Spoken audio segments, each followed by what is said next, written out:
Olá, pessoal, estamos de volta para o terceiro bloco dos estudos sobre a posse. Nos dois primeiros blocos, nós falamos sobre o conceito de posse, a natureza jurídica da posse, diferenciamos posse de propriedade e também posse de detenção. Esses três conceitos você não pode se esquecer, você não pode confundir de forma alguma. E também tratamos, no segundo bloco, sobre as espécies de posse. Vimos uma variada classificação de posse, várias espécies, e cada uma dessas espécies produziria um efeito específico. Falamos sobre a posse justa, sobre a posse injusta, sobre a posse de boa-fé, posse de má-fé, falamos sobre posse direta, indireta, com posse, trabalhamos posse ad usucapione, posse ad interdicta, posse nova, posse velha, enfim. Trabalhamos uma variada classificação de posses. Mas eu já dizia para os senhores que precisamos também ter a devida atenção com relação às formas de aquisição da posse. Formas de aquisição da posse. Inclusive, nós já mencionamos por cima algumas nos dois últimos blocos. Mas agora falaremos especificamente sobre esse tema. Tá? Vamos falar de uma forma um pouco rápida, porque o próprio legislador, ao regulamentar o tema, não dedica tantos artigos assim. E também falaremos de uma forma um pouco rápida, porque quando trabalharmos o tema da aquisição da propriedade, algumas formas de aquisição da propriedade também são formas de aquisição da posse. Tá? Algumas, porque os institutos são distintos. Então, muito embora se relacionem, é evidente que existem diferenças, e essas diferenças também estarão presentes quanto à aquisição. Mas, apesar das diferenças, algumas semelhanças. Por exemplo, veremos que a propriedade do bem móvel, quando transmitida por ato entre vivos, propriedade, ela é adquirida por tradição. Mas a tradição também é uma forma de aquisição da posse. Ok? Então, nós vamos trabalhar de uma forma um pouco mais concisa, né? Não poderia deixar de passar por aqui, porque o legislador regulamenta, e você bem sabe que existem muitas provas Brasil afora, em que se cobra a letra da lei, portanto, temos que ver a letra da lei, mas né, não existe muitas dificuldades em torno desses temas aqui. Dois temas, nós vamos ter um pouquinho mais de atenção, na verdade, três temas, por conta dos nomes. Traditio longa mano, traditio breve mano, constituto possessório, que são temas que, termos latinos, que a gente não encontra propriamente no código, né? Mas vamos à aula.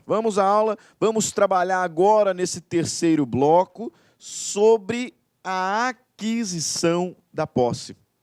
E veja bem o conteúdo do artigo 1204 do Código Civil. Adquire-se a posse desde o momento em que se torna possível o exercício em nome próprio de qualquer dos poderes inerentes à propriedade. Esse texto, meus caros, é um texto riquíssimo, se nós considerarmos o que já foi trabalhado nos dois outros blocos. Porque, veja bem, nós descobrimos, à luz do artigo 1196, que a posse é o exercício pleno, o exercício de fato, pleno ou não, de algum dos poderes inerentes à propriedade. Veja, posse considera-se possuidor aquele que exerce de forma plena ou não, mas de fato, algum dos poderes inerentes à propriedade. Isso nós já vimos. Então eu te questiono, em que momento você adquire a posse? Se considera-se possuidor aquele que tem o exercício de fato, pleno ou não, de algum dos poderes inerentes à propriedade, em que momento você se torna possuidor? Me parece óbvio dizer que você se torna possuidor quando exerce algum dos poderes inerentes à propriedade. Isso não é um tanto quanto óbvio? Pois bem, veja o texto do artigo 1204.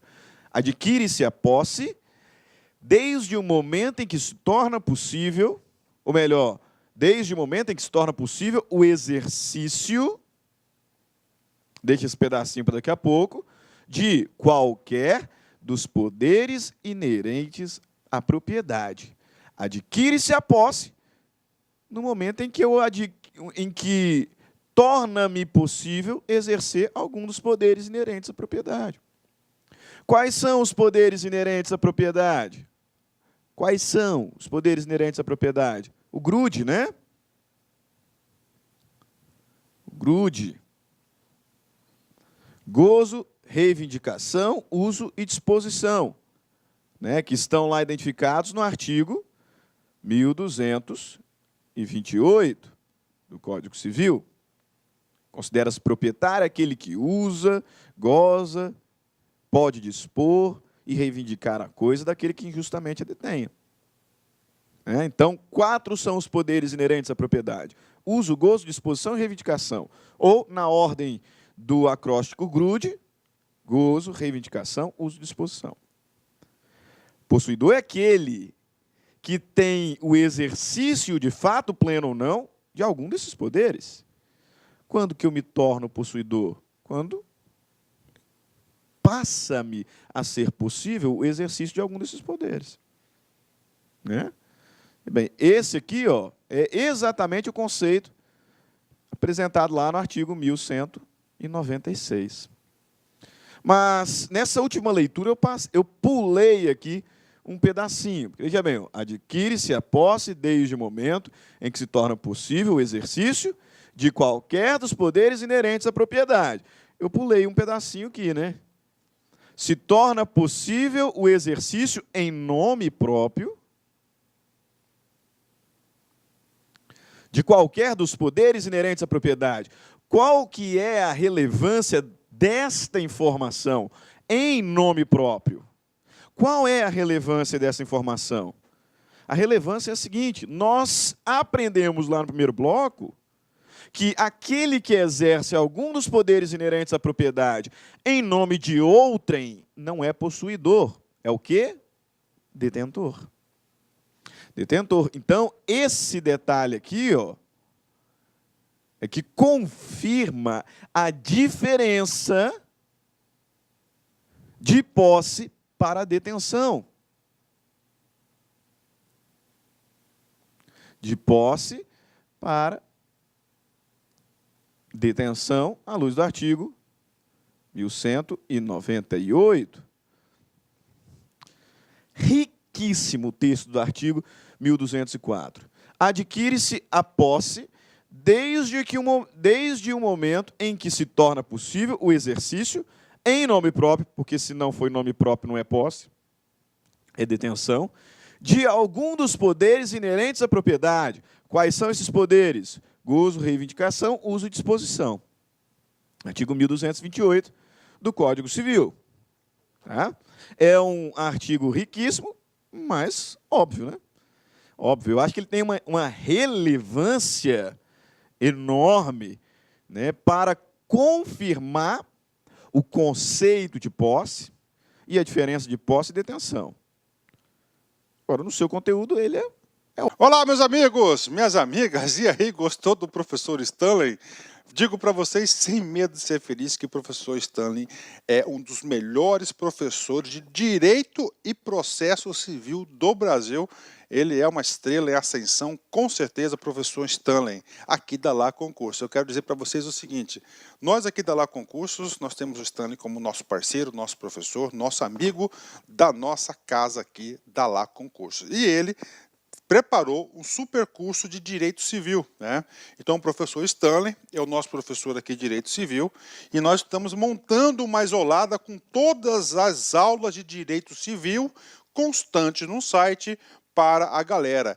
Quanto custa, professor? Você não vai nem acreditar. Olha só, 10 parcelas, tá? 10 parcelas de R$ 9,00, ou seja, R$ 90,00 você vai ter direito à isolada do professor Stanley aqui da Lá Concurso. Professor, o que tem nesse módulo, né? Nós temos a parte geral e nós temos também a parte específica, né? A parte geral das pessoas, dos bens ali, dos fatos jurídicos, né? É a parte geral do Código Civil, gravado por Stanley, e a parte especial, claro, não são todos os módulos, mas lá nós temos lá o direito das obrigações, nós temos das obrigações, temos contratos, parte geral, direito das coisas. E o professor Stanley tem uma agenda de gravação conosco aqui da Lá Concursos, semanalmente, durante 90 dias.